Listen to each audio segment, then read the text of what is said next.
Right, that's us recording, Wilf. How's it going, old boy? How's the day? How's your work been today? It's been all right, mate. I just same old, same shite, different day. I mean, Aye, that's it. I couldn't And do what that's you do.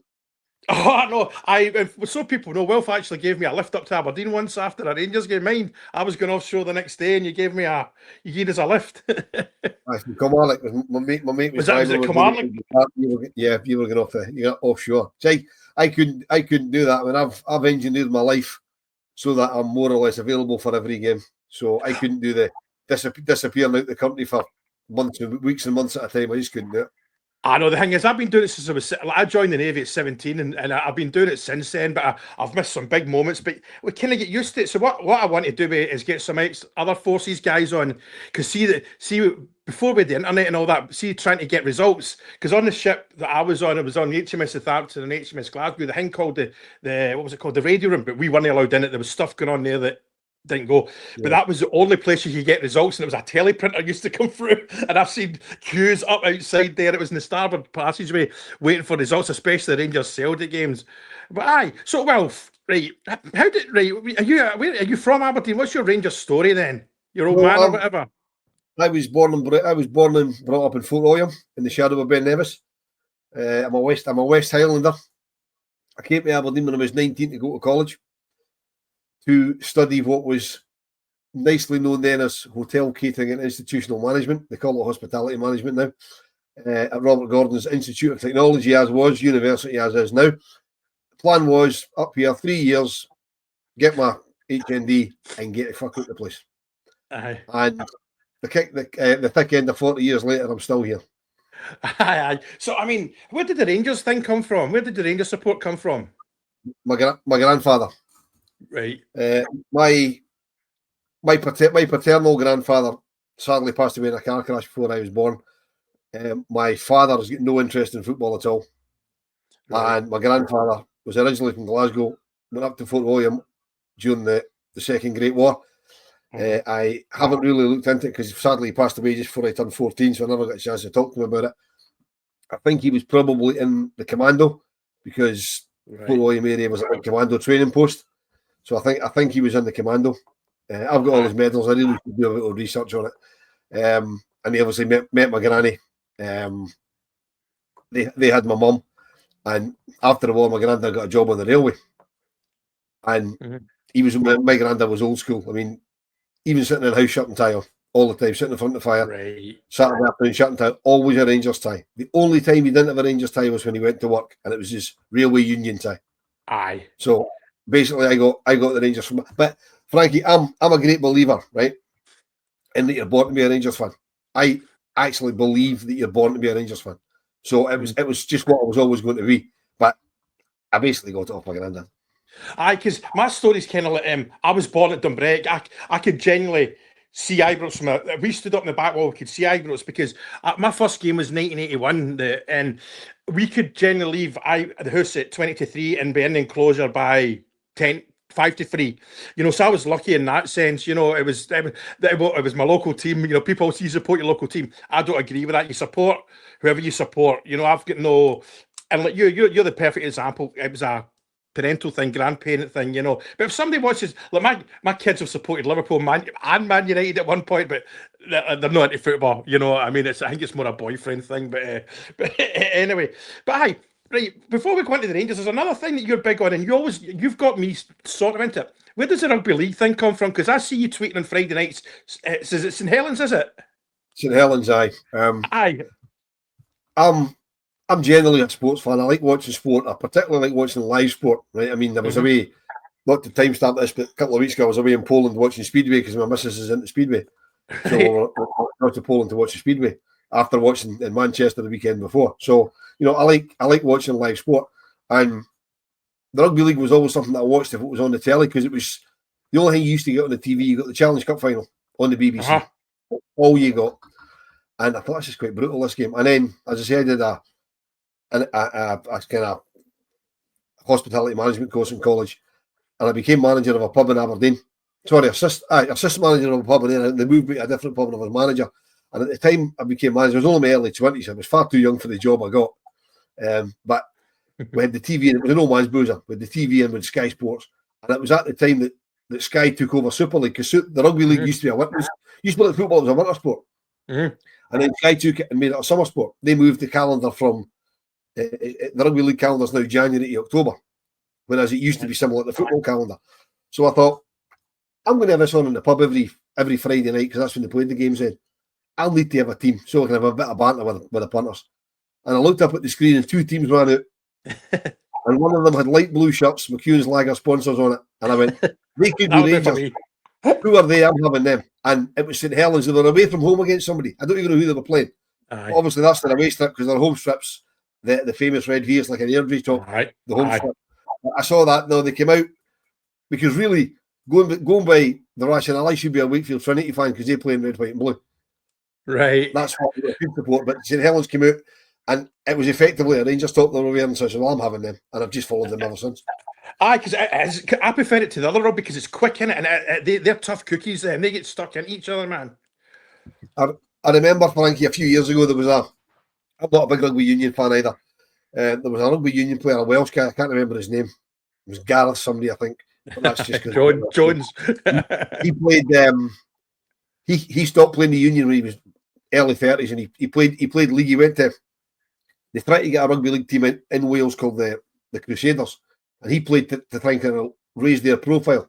And the first game he played, he made a tackle after 6 seconds and never played rugby league again. He nearly knocked himself out because the tackling is totally different. And he tackled the rugby union player he was tackling, and he nearly knocked himself out. And that was his rugby league career gone after about 6 or 10 seconds. So it's a brutal game. It really is. It is. Anyway, right. So we'll move on to the Rangers. Right. We're no bothered because I think a lot of the people that meet chat like this, it was through Twitter and all that we met through that horrible 10, 14 years. But we'll forget about that because I just want to forget it now. You know what I mean? Line in the sand. So where are you sitting now? Sitting here right now with the club and the governorship. Where do you think? Where are you sitting right now with Rangers? Are you quite happy where we are? I'll never be happy where we are until we're back winning trophies on a regular basis, because Rangers are about winning trophies. I mean, when we were growing up, Rangers won trophies. That's what we did. I mean, we were the most successful club in the world for a reason, because we won lots of trophies. I mean, the League Cup used to walk into the trophy cabinet on its own. You know, we did 8 Scottish Cup finals in the spin, late 70s, early 80s when I was a boy, winning half of them. You know, we won the league, obviously. We've been through 9 in a row. We won all these league titles. 2012 happened. And basically since 2012, we've been firefighting. We've been living for today, not tomorrow, not the future. But I think now that we've got the latest in comics, they're proper businessmen. We've got adults in the room now for me. And until they give me a reason not to trust them, I'm going to have to trust them. I think though, the Leeds fans have said there will be moments what are you doing, but there's reason for whatever they do, and it becomes to fruition as Leeds are saying, you know, because that's another thing I'm going to go on. See, the loan thing, a lot of people are moaning about that, but what people don't realise, that takes that money out of financial fair play. You know, that I didn't realise that till that didn't really dawn on me till yesterday. And it's a smart move because for me, it's about like just get foundations in there now. Win. You know, we don't know if these players are going to be winners, whether the strip's going to be too heavy for them. Because I think that was the problem a lot of the time. You know, that putting that shirt on and running at Ibrox. But I'm quite happy with the players we get in because getting players from the championship, that's the level of the SPL, if not higher. I'm a little bit concerned that we're back to buying players from England. You know what I mean? Because you tend to have to pay a bit more for them because there is an English tax on it. Similarly, if we go for a player in Scotland, there's a Rangers tax. I think on players. You know, there's an English tax because you go and try and get players. For example, we signed Ben Davies for Liverpool, right? He was only a squad player and he was on an awful lot of cash because it was Liverpool. You know, you go in and sign players, they're on an awful lot of money unless you can get them in young. That's when bringing loan players in helps as well, because you can help. You know, you don't need to pay all their wages. You can come to an agreement with the club and say, right, you pay half, we pay half, whatever the agreement is for individual players. When it comes to loans, a couple of the loans we've got in of the young guys, I know that it's just a straight loan, no obligation, you know, no chance to buy any of that, which is fine because we know what's happening at the end of the season, end of the year. I mean, like the boy we just signed, Nazar Jigger, that we just signed yesterday from Wolves. You know, they obviously they paid 10 million big ones for him. They obviously think he's got a future, but he's not going to feature for them this year. So they've loaned them out to us. Fine, we need to be back winning things. We need to get players like that. And it's all very well, you know, bringing in experienced players. We can't just bring in guys over 30, and we can't just bring in guys under 23. We'll have to have a mix of them both. Aye. And if bringing in loan players is a way to do that at the level of quality we need, then I'm all for it. Exactly. And I also think, well, see, we get a loan player in, if at the end of the season he likes living in Glasgow, he likes playing for Rangers, and I would imagine we'll get sort of first dibs on him as long as it's financially viable in both counts, and he wants to stay. Because if the player says, like the big chap, Nazir Jija, I think that's how you pronounce it, he might say, look, I want to stay here. I mean, and at the end of the season, we might be able to afford his fee, because what a lot of people forget is we don't pay the 10 million up front. It's like 2 installments usually. But like I say, we might get first dibs on these players. That's my angle. Yeah, I mean, normally you pay these. I think the way they do it, you pay it up over the length of the initial contract. So the initial signs for 3 years, you pay the deal up over 3 years. Right. I think that's the way it seems to work now. That's the way it's been explained to me anyway. But I mean, even I don't think we'll get any chance of getting Nasser on a full contract. Because if he does well for us, either the rules don't fancy, they'll move him on to somebody for an awful lot of money, and that's fine. That's okay, right? But it's got to be good for us if we can bring these guys in and they can play well for us. Other clubs will look at it and go, we can put such and such a young player on loan to him, or players who are coming towards the end of contracts will go, oh, these guys went on loan to Rangers. Look how their career is. I'm going to go sign for them. Because where we're hamstrung just now, people are saying, I don't like to talk about them across the city, but they've had some successes in the transfer market. Mm-hmm. They sold Matt O'Reilly for 25 million quid, right? Matt O'Reilly's an average football player, right? Really, right?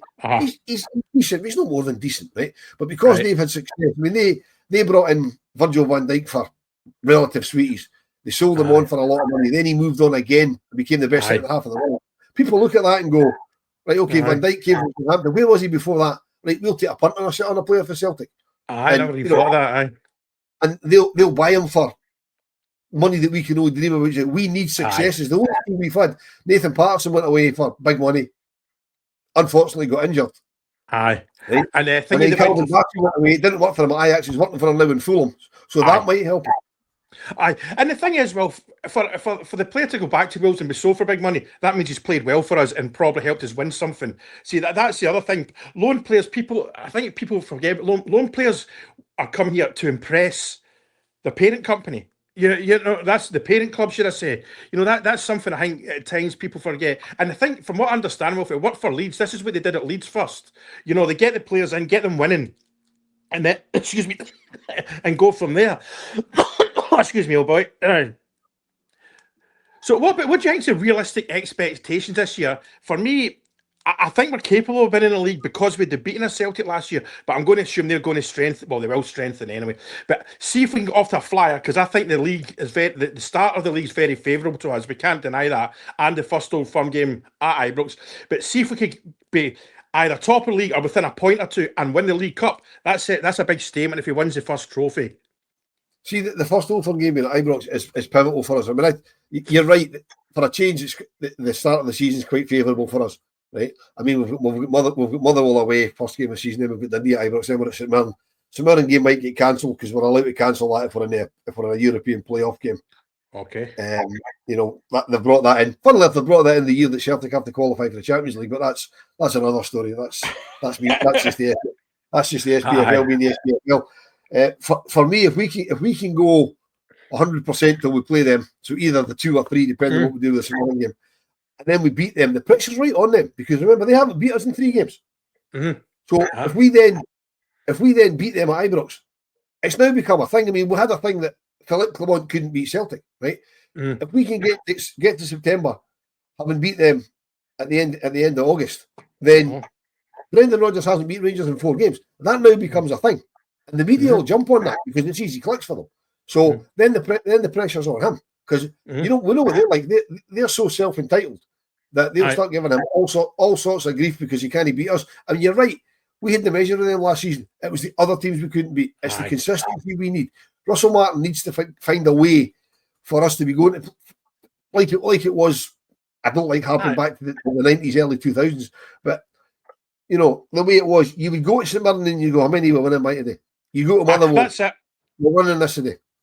And that's because like, when I went up from Troon to Ibrox, we used to, well, we still do. My friends from here, during the 9 in a row, we would drive up, park outside my old house at Dumbreck, and walk down. And we walked down to Ibrox, and we weren't chatting about Rangers most of the time because we knew we were getting to Ibrox to win. But we also knew there would be a downturn, but we didn't expect this. We didn't expect. We never saw what was coming. But like I said, but that's done and dusted, that horrible period. But I see. The one thing for me, I know that you might disagree with this, I think we need a goalkeeper. The reason being, goalkeeper give 1 or 2 howlers a season, that's fine, it's normal. But he had too many, and see if he's, and it was also see the basic waist high saves. He was missing them as well. Now people said it's because he had a baby. Okay, but how do you feel about the goalkeeping position, Wilf? I think we could do with a new goalkeeper. However, there's more important positions we need to be filling. Okay, to me. What we seem to be filling areas of the pitch. We seem to sort out the defence. We've brought in some defenders. Encouraging thing we've brought in some height, some strength. I mean, everybody that over 6 foot. Doesn't mean you have to be over 6 foot to be a good football player, don't get me wrong. But we've been getting bullied for too long. We ain't going to get bullied anymore. Right? That'll help the goalkeeper because he's not going to have speed merchants coming rattling through on him because the defenders are just going, you're not getting past me. So that'll probably help the goalkeeper situation. But I mean, we've addressed that. Midfield seems okay. We're probably going to have to address the strikers because, Eggman will probably go. I would expect Dessers to possibly go. So we need to bring somebody else in there. And I'm okay with the goalkeepers we've got. You're right. All right. They're both liable to a mistake, right? And Butler's thrown too many in for me. I mean, he started off absolutely brilliant, but he has thrown too many in. However, if it's only signing a keeper for the sake of signing a keeper, I don't want to do it. We can probably get by with what we've got, but going forward, we really do need to. I mean, there's talk today that we're linked with some keeper from, I think, Brighton. I saw that. Not a young boy for Brighton. Is he going to be any better than Liam Kelly? I don't know. I mean, Liam Kelly for me is fine for Scotland because he's got the experience of playing for Motherwell for 4 or 5 years, and I mean, he's one of us. He's under a lot more pressure playing for Motherwell than he would be playing in goal for Rangers because. With the best will in the world, if we can get people being scared of us again, there's very few going to attack us. It's the big games, it's the important big moments that worries me with the goalkeeper. So I'm at the moment I'm okay with what we've got, but that might come back and bite me in the arse. Because something I'm looking forward to, Wilf, is scoring goals from corners, because I'm going to hope these lumps are going up front for the corners, because you know yourself, and I mean, it even goes back to before that 2012. We've been garbage at corners, scoring goals from corners for years, and they would get a corner, and I'd be checking my coupon because I know we're not going to score. You know what I mean? So hopefully that's addressed. And I noticed the other day that the friendly at the weekend, a couple of the corners from it wasn't Tav that hit them, I can't remember who hit them, but they were right on top of the goalkeeper. All right, we didn't execute them, but I was very encouraged with the position the ball was finishing up now in the 6-yard box area. Yeah, Bailey Rice took a couple of the corners at the weekend, and I believe Max Harden's is decent with a dead ball, I believe as well. So for me, it's not the guys on the end of the dead ball, it's the actual guy executing, the guy sending the cross. Because the amount of times we get corners, you're right, doesn't get by the first man, or it gets by everybody. They either underhit it or over. Just throw it into the mix and see what happens. Exactly. And the thing that bugs me, it's the same when I'm watching Man U or Real Madrid. A guy in £250,000 a week can't hit a dead ball onto somebody's head. You know what I mean? It's like, but it's not that our players are on that. You wonder. You wonder what they actually do in training sometimes, because it's for me. I've never played football at any level at all. I mean, even in my younger days, I was never any good at the game. But for me, how a professional football player can't take. I mean, the amount of times we leave corners for Tav, right? That won't be the same next season because obviously he's not going to be playing all the time. But you're up against it. You're struggling away at St Mirren or away at Livingston or whatever, and you really need a goal. And the wait for him to take. You're a professional footballer. Take the corner, take the throw in. It's a fucking dead ball. Just take the ball, get the ball moving again. That's to me. That's what successful teams these days are good at. They get a dead ball and they keep it moving. You know what I mean? They get it back in as quick as you can. We don't. We fanny it out so much. It's ridiculous. I know, because I remember, I mean, I'm the same as you hate, I loathe talking about them. I remember there was a few games at Ibrox, it was against Celtic. I remember the ball went out and Kent was arguing with the ref about a throw in, and Celtic took the throw in. And what I noticed about Ange did, it wasn't the left or right back that took it, it was the person closest to the ball took it. Celtic threw it in and he scored, and Kent still arguing with the ref. You know, it's things like that. You say, keep the ball moving, you know. And from what we understand with this chap, Russell Martin, excuse me again, that's what he likes doing, you know. Have you seen the training today with the goalkeeper? Have you noticed? Have you seen it today?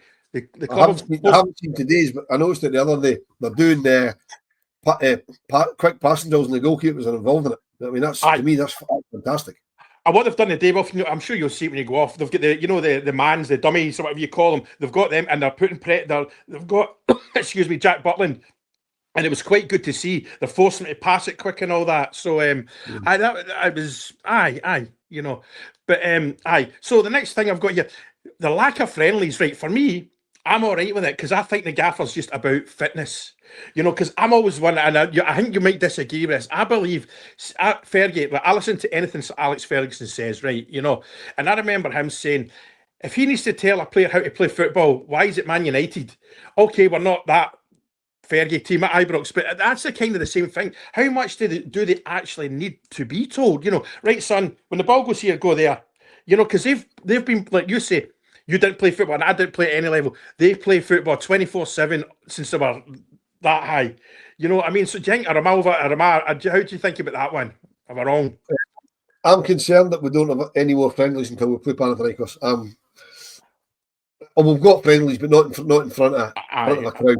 I mean, we always say the Rangers jersey is really, really heavy. I mean, the good thing is that the first competitive game is a European game at Ibrox because it's going to be loud and you know, the support will, unless it goes really, really badly, really quick, the support will get behind them. You know what I mean? They'll really, which is good because the new guys will walk out there and they'll go, what the fuck, what's this?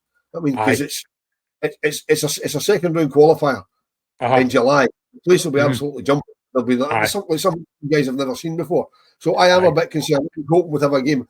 I was still hoping up to the weekend that we'd probably announce a game for either this coming Saturday or the following Saturday. But we're not going to wait today now. I believe the Middlesbrough game was originally supposed to be the week before. Until somebody pointed out that it had already been announced that Newcastle were playing in the East End the same weekend. But they didn't want Newcastle and Middlesbrough all cutting about Glasgow at the same time, which I can understand, to be perfectly honest. I mean, yeah, I'm a bit, and I know they're definitely playing closed doors. We're playing Dunfermline next Tuesday at the training centre, a closed doors game. I think that's just because of availability, because there's League Cup games on that weekend, that midweek, right? And it's Dunfermline's, because the way the League Cup group sections work, there's 5 teams in a section, so everybody gets a match day off, and that's Dunfermline's match day off. So I'm guessing they're probably the highest calibre of team that's not playing that midweek. That's why we've got them. There's a lot of people questioning why we're taking Neil Lennon's team to the training centre, which I wondered as well till I looked into it. So I think that's probably why. And I would imagine we'll play a big game at St George's Park the end of this week. I think they said they're going to do that. I think they're saying, because I think well, we know Chef Wednesday are there at the moment, so it'll be like fancy a game, you know, more, you know, for trying to put it in better, word it better. But you know, I think the Rangers have said they've got a friendly at St George's this week. I'm sure they did. I mean, it might be a clever thing to do because obviously because they're closed doors, Panathinaikos can't go and spy on it. I mean, Panathinaikos are playing a number of games. They drew 0-0 with Schalke last night. Aye. So I'm assuming we would probably have somebody at that game, whereas they can't come and watch us because it's not open to the public. So from that point of view, that might work. I just thought of that, so that might work in our favour. I feel does. The thing is, something that we forget, and I forget as well, Panathinaikos are in pre-season as well. They'll not be up to full speed yet, you know, and you know that's something I think we need to take on board. But like you say, I know they've got one more game against a big team as well, haven't they? I looked at it earlier and I forgot to write it down. But I know they've got one more friendly before us. I don't know who they're playing. I just noticed they were playing Schalke last night when I was looking for the game to go to. I noticed that was on last night. It finished 0-0. So, but I mean, I don't really worry about Panathinaikos. If we turn up in the playing against them, we'll beat them. Simple as that. Because we're better. We showed against Olympiacos last year that we're better than the Greeks, and the Olympiacos are better than Panathinaikos. So. And the players that will be selected to play as well, they'll be out there to show. Listen, I need to show this team, these fans, what I'm worth. I'm just looking at there's 2 Rangers fans down in the promenade there. Always good to see you. But see, the one thing that bugs me, see the fans though.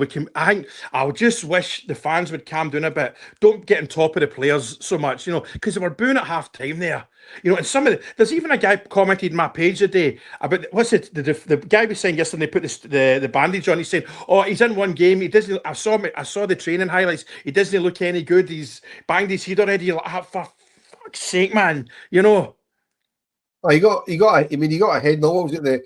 The quote from I think it was one of the assistant coach or whatever said, "First time he's ever seen a player get a head knock in a passing drill." It's this guy. That's fine. These things happen, right? These things happen.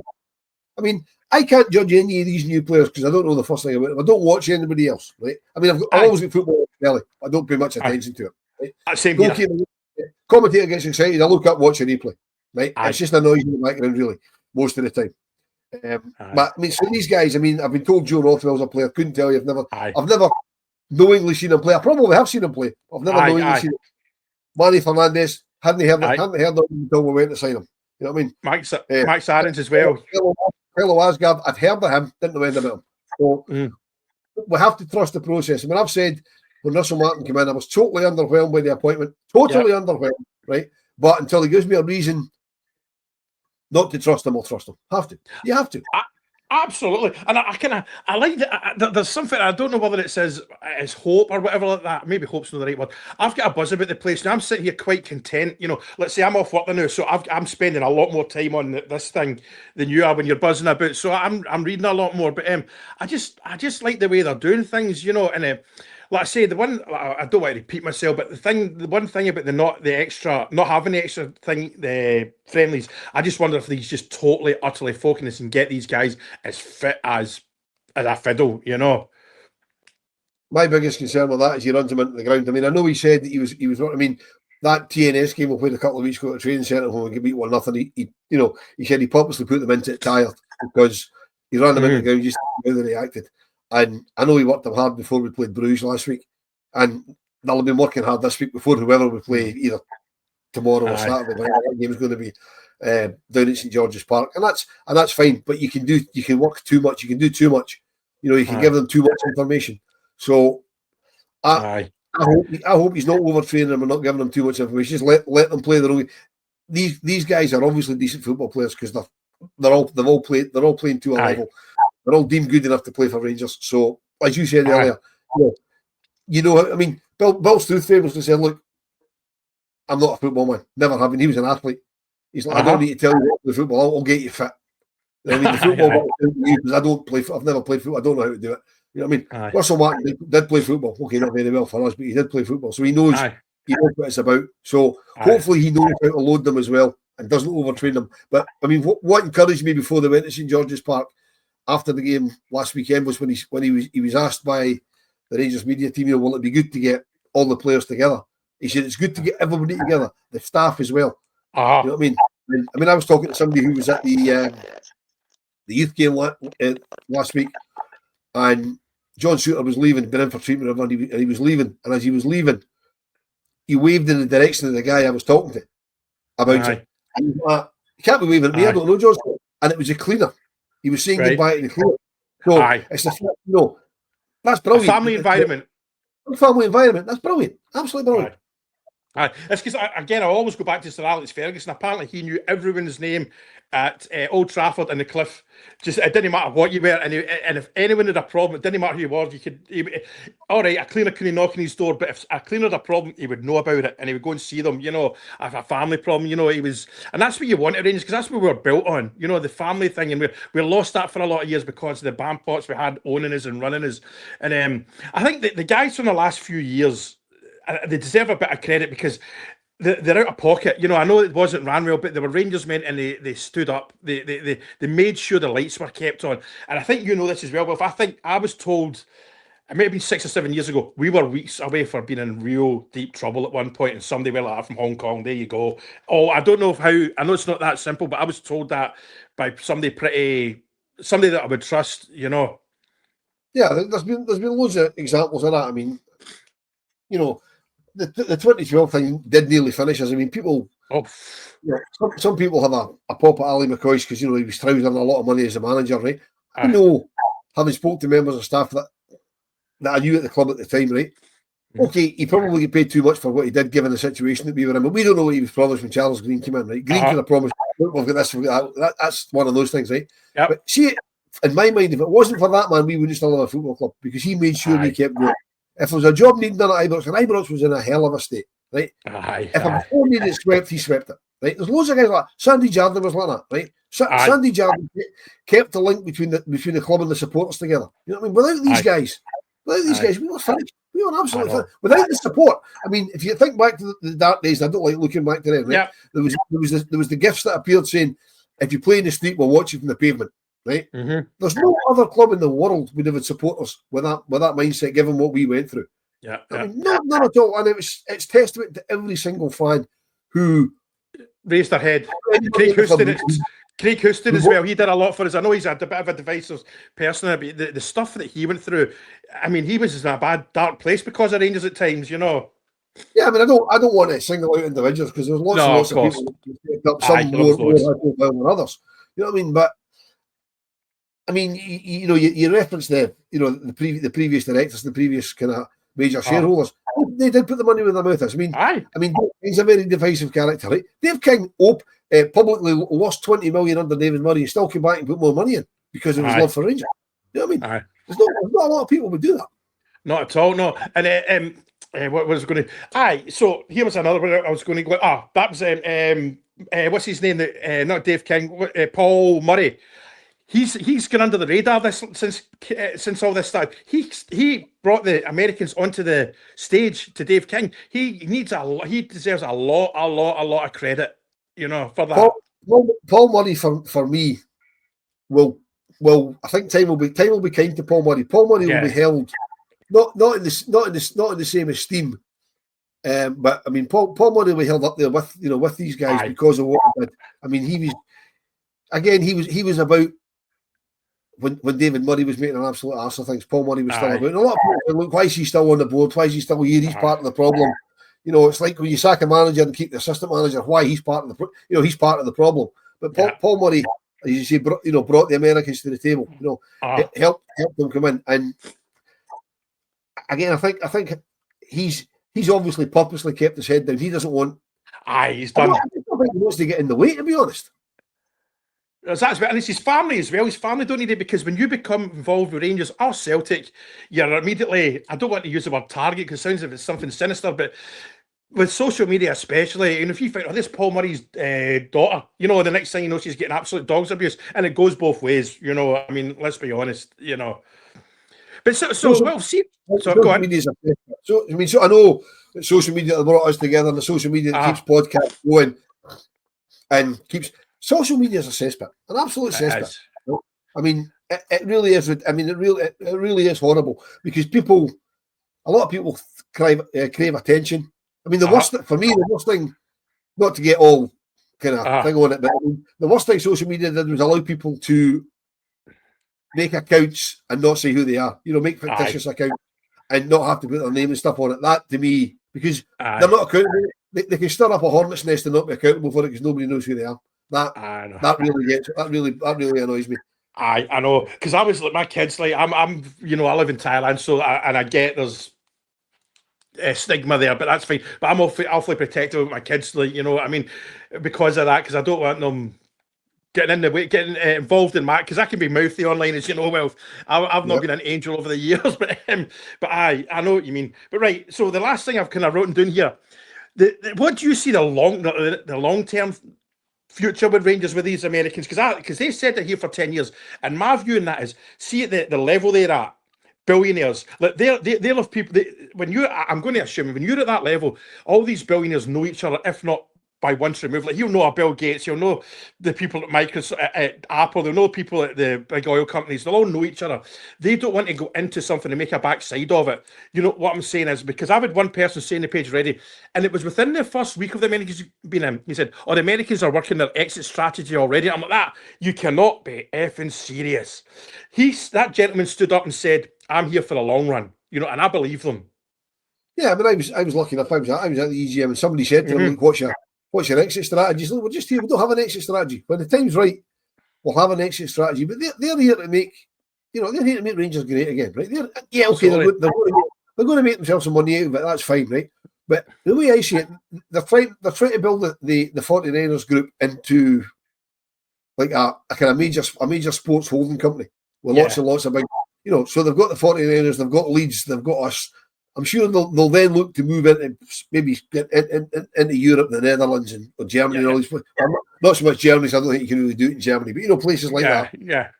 Belgium, maybe France. Look at rugby and stuff going to rugby and stuff like that. Maybe anything they can make money out of. You know what I mean? Aye. As I said at the start, Frank, I've got no reason not to trust these guys, right? No. We've got adults in the room now making adult decisions. And as you rightly said, they're going to make decisions we don't agree with, right? And that's when social media becomes an absolute fucking nightmare because people go, what are you doing here and this and this? They've just, you've got to trust them. They will make mistakes. They won't admit that. Look, we're going to make mistakes. Everybody makes mistakes, right? Absolutely. Some of these things will probably be mistakes because you can't get them all right. You know what I mean? Exactly. But everything they've said they're going to do so far, they've done. So just give them a little bit. Give them a chance. We'll close out in this one, Wilf. The stadium. I think, see, when they first came to the stadium, one of the first things they would have looked at the Edmondson Drive, the brilliant main stand. They walked around and thought they can do stuff with this because I have no doubt in my mind. In 10 years' time, Wilf, if we were to have this conversation again, the main stand will be there. The other three stands will be different because they'll want the stands inside, the food inside the stadium and all that, betting shops for buying the shirts, and something like Tottenham's done. They'll have bars and that in the grounds, hoping us as Bears, I know you're not a drinker, stay behind for an hour or two, spending a few quid, because I think Tottenham have something like 15,000 fans hanging about after the game, and they'll be wanting to bring concerts, Beyonce, U2, well, maybe not U2, but the Stones or whatever, they'll be wanting to bring stuff like that, and possibly even further down the line, an American football game, that's a 49ers game at the stadium, because that would sell out instantly.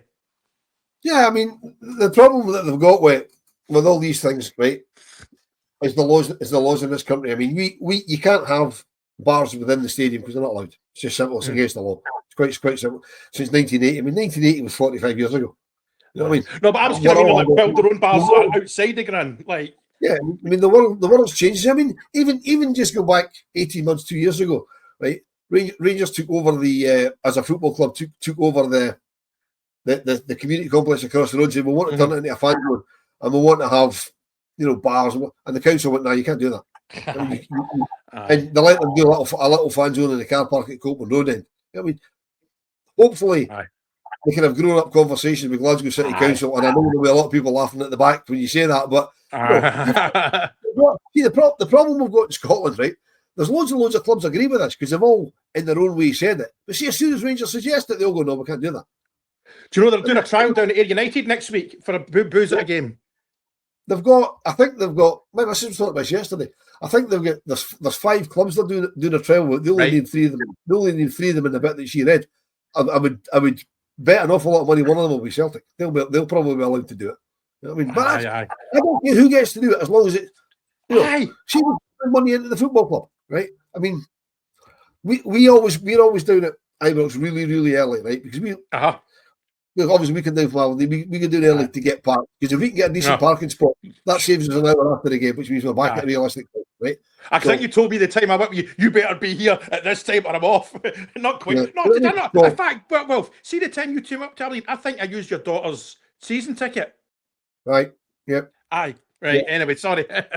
So, you know what I mean? So we go down early, right? We're hanging about for maybe 3.5 hours. We can give Rangers money now in the cafe at Emerson House, because I don't drink. The guys I go with don't drink on match days because they're a bit older and they're a bit, you know what I mean? So they just don't do that, right? No, you've got the fan zone now, which is great, but it's not particularly big, right? They had thoughts of opening a sports bar. Now I never thought about it at the time, but that was never going to work, right? Because they said they wanted the sports bar in the old club shop to be a 7-day-a-week operation, right? With the best will in the world, the Loudon Tavern is 200 yards away and doesn't open 7 days a week. Exactly, I mean, yeah. If that can't make money 7 days a week, a bar at Ibrox ain't going to make money 7 days a week, right? So they need to find a way of getting people, as you say, on site early to spend money. Because there's loads and loads of folk there. There's loads of folk there earlier than me. Oh, aye. Right? and they're in the local pubs and clubs, they'd love to give that money to Rangers, you know. And then after the game, I know people that hang about because they want the traffic to die down, even if it's half an hour. Be able to go for a pint in the stadium or go for a burger. I mean, I always think back, and it's a lot of years ago. In fact, it's something. It's a thick end of 20 years ago. We played a pre-season friendly in Hanover in Germany. Right, I went over for, and I took my missus with me. She'd never been to Germany before, so she came to the game, and she went to the toilet as we were coming out, as women tend to do. And as I'm standing waiting for her, there's guys walking from the concession stall back to their seats with pies and beer, with burgers and beer, because the pie stall's still open, and the Germans don't mind. In the UK, particularly in Scotland, an hour into the game, you can't buy anything, and at the end of the game, they're desperate to get you to leave. These guys are encouraging you to stay. You know I mean? And the good thing, no, I'm saying that's more money in the football club. That's what the American owners are going to want to do. The more money they can get, the better. And the thing is, you realise, you know yourself, the three newsstands, we'll call them the newsstands, they're actually still built in the old terrace. There's a lot can be done around Ibrox. There's space there to I don't want, for want of a better word, mess about. You know, there's stuff they can do, and people they'll have. I'm pretty sure there'll be two. It'll be done in two phases. I think there'll be upgrades that need done now, like painting, rewiring stuff, and you know all that kind of stuff. And then there'll be a rebuild. I can't see me and you in 10 years' time being sitting in the same Ibrox. The problem is, as I understand it, and those stands those stands are 45 years old. I believe that there's possibly a foundation problem. All right, and they might not be able to build anything else on it because of, you know, the weight on it and the foundations. Ideally, what we do is what Liverpool did, and build round the current stands, so you're not actually having to move away, because we don't want to be moving away from Ibrox for any length of time if we don't have to. And if we're knocking down stands, we have to do that, because what we did previously, as you'll be aware, what we did in the when we built those stands all those years ago, was we built up a stand at a time and went there and reduced capacity. We couldn't do that now. There's too much money involved. I know, but the thing is, well, what I was going to say, see, like, if you look at the three newsstands, take one down, and they can dig down, they can go to the same level as Edmondson Drive. That's what I'm saying.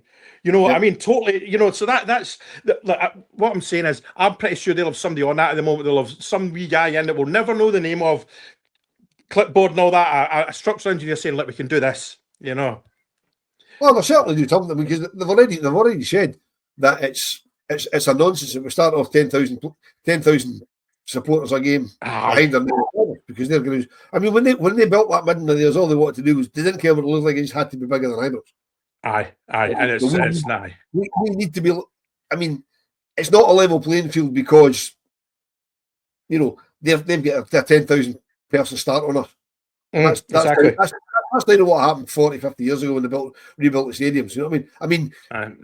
But because of that, when it comes to Europe, you know, we always pay top dollar for our European prices, for our European tickets, right?